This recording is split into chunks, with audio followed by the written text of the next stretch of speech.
an all-boys Catholic high school in New York City. We had uniforms and jackets and ties we had to wear to school every day. And our day began each morning with Mass in the high school chapel. And in the high school chapel, written on the front wall of the chapel, right above the altar, was a quote from Scripture. It was from the book of Joel. And it said, "Your old men will have dreams, and your young men will have visions." Now, that's not a very famous quote from Scripture, but I love that that was on the wall of a high school chapel, that was our focus. Because high school is the time in our lives when we do dream dreams and we have visions. We vision the future. And as I mentioned at the top of the service, that's what we're going to be doing this afternoon here, is we're going to be dreaming dreams and envisioning the future of our church together. We have architects from the Mayock group that we're going to be meeting with in the Friendship Hall at 12:30. So today I thought what we talk about is the spiritual power of visioning. Now, I know sometimes when you hear that, it may make you think that it's some kind of woo-woo, new agey type thing, but really visioning is old age. Visioning is scriptural. The prophets in the Bible were people who had visions.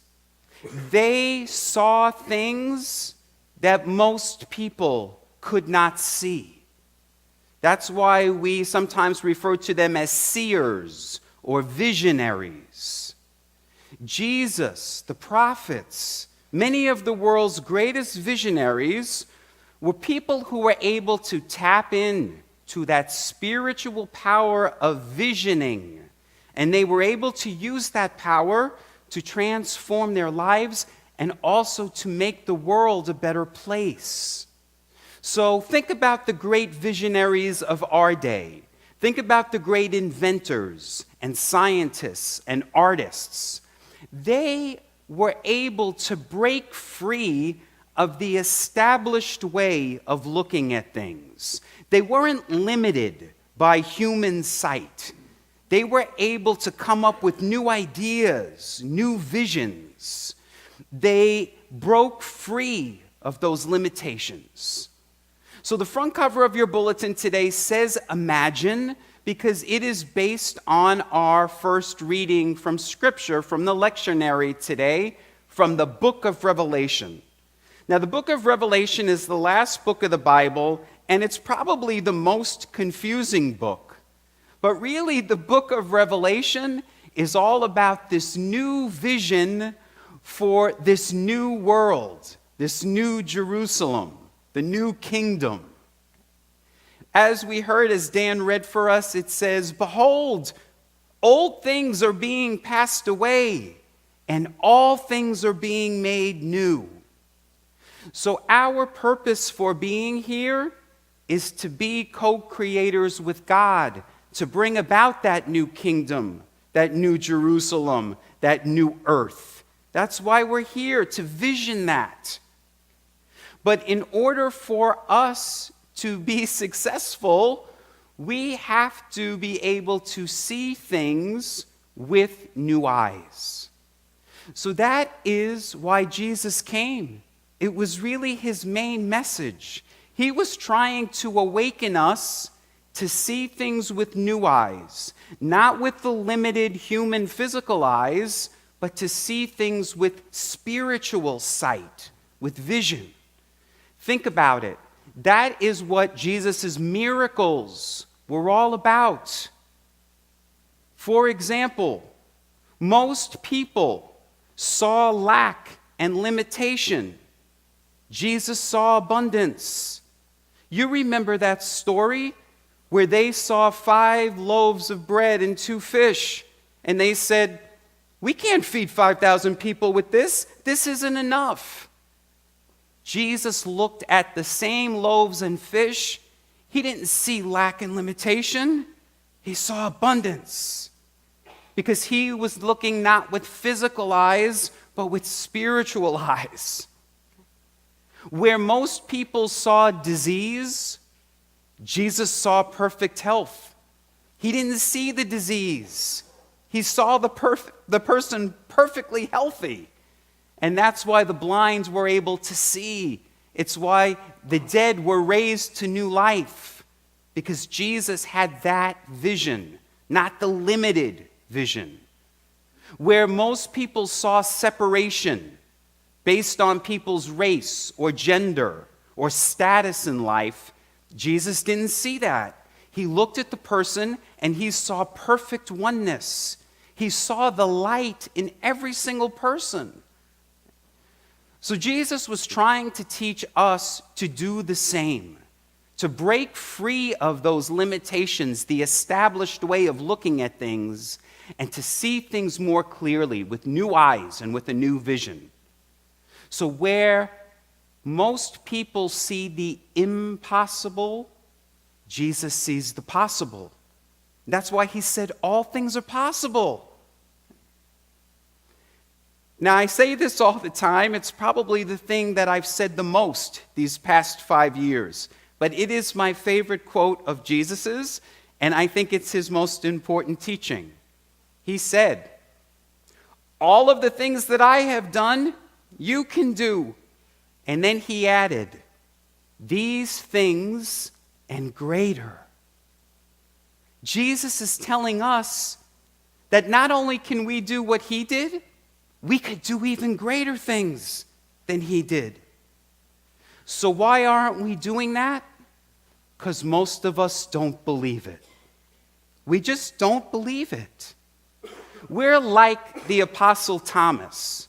I've got to see it in physical form. I've got to see it first before I believe it.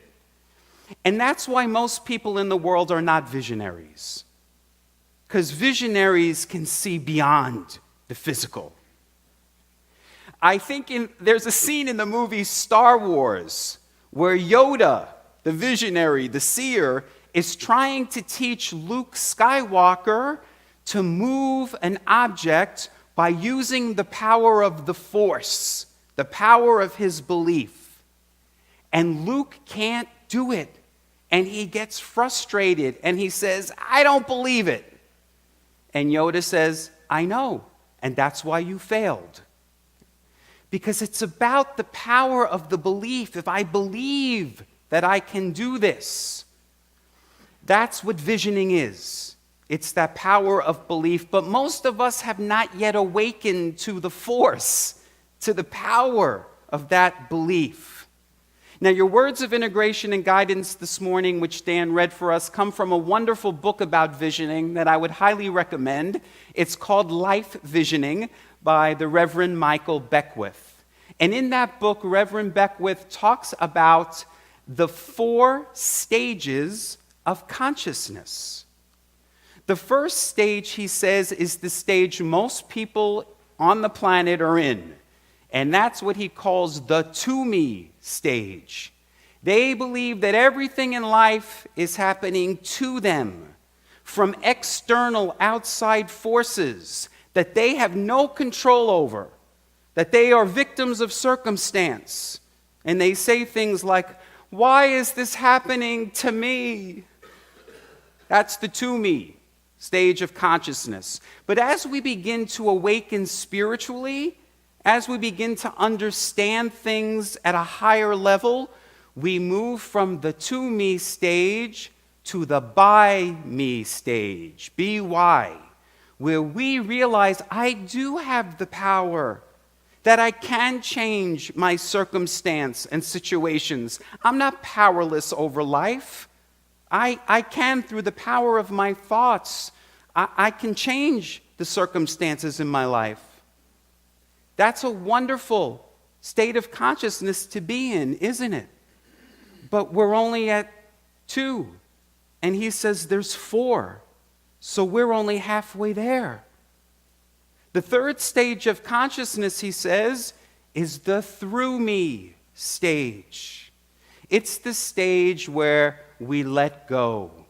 We surrender and we just allow the Spirit to work through us.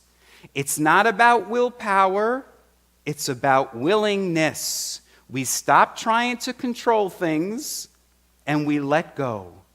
We hold the vision and then we trust in the process. The through me stage, third level of consciousness.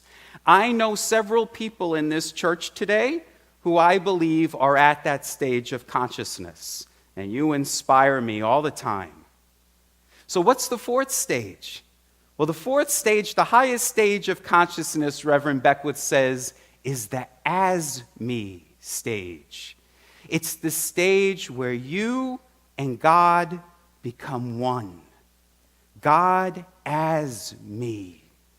It is the stage of consciousness that was achieved by Jesus.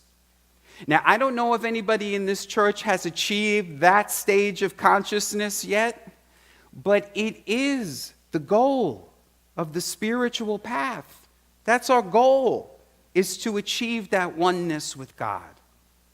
So today we are going to envision, we're going to try to dream and vision the future of our church together, but we're not going to be successful if we're at a lower stage of consciousness, if we're focusing on the things we can't do instead of imagining the possible. Because Jesus said all things are possible. And Jesus gave us a 3-step plan. He said, whatever you ask for, believe that you have received it, and you shall receive it. 3 steps. Ask, believe, receive. Most of us are really good with the asking part, but we're not good with the believing part. And that's why we're blocked from receiving. Because we don't have that power of belief. We have this vision for our lives, but then we think, well, how is that going to happen? How's that going to happen for me? I'm old. Who's going to hire me? How am I going to have my dream house? How am I going to do this? We limit the belief. We don't believe it. We have to move our thinking from, I'll believe it when I see it, to, when I believe it, I'll see it. When I believe it, I'll see it. You have to really believe. That's the power of visioning. That's what Jesus was able to tap into. And he said that we could tap into it too. And so today, what I want us to do when we're visioning together is I really want us to have that belief that all things are possible. And I believe in this church. I believe in all of you. I believe that together we can do amazing things if we can truly vision together and then allow the Spirit to work in us and through us. But we cannot be limited. We can't look at the 5 loaves and the 2 fish and say, we can't do it. It's too little. We don't have enough. We have to be people of vision. That voice that tells you we don't have enough, this will never be possible, is the voice of the ego, which feeds us these ideas of lack, limitation, worry, doubt, fear. That is not the qualities of the Spirit, the qualities of God. So we need to silence the voice of the ego so that we can listen and hear more fully the voice of Spirit, which is always leading us to greater and greater things. So, when we do that, when we allow the Spirit to work through us, then God's vision becomes our vision, and the unseen becomes seen. So let us be people who dream dreams, and let us be people of great vision. For all things are possible when we believe. Namaste.